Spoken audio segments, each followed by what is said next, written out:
रोजे हाथ हथियार धरिला पूरा जिला पर राज हम करिला।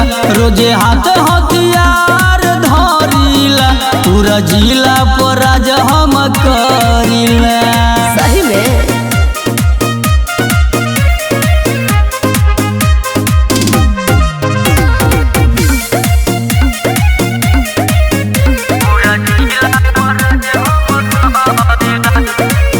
एको दिन चैन से रहेला न घरवा, गुंडा घोषित कोइले बा गौआ जबरवा।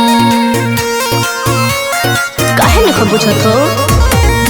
बड़े बड़े माफियन के नाप दिला पानी।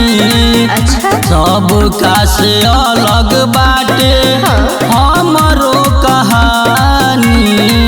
सुनो तू तो कहेलो जवन हम करेला, काहे से करेला? रोजे हाथ हथियार धरिला पूरा जिला पर राज हम करिला।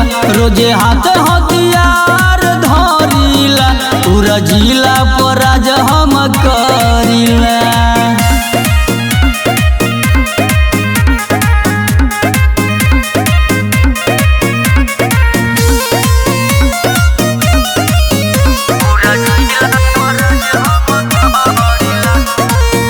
पर जइब कहियो तू दोस्त मन के घेरा में, पुलिस प्रशासन बोला के डाल दे फेरा में। अरे सतर्क रहो। कवनो के हमनी भी गली नहीं दाल हो। तू न जग नारायण कहे धीरज धमाल हो। सरकार गोड़ पड़िला दूर रहे।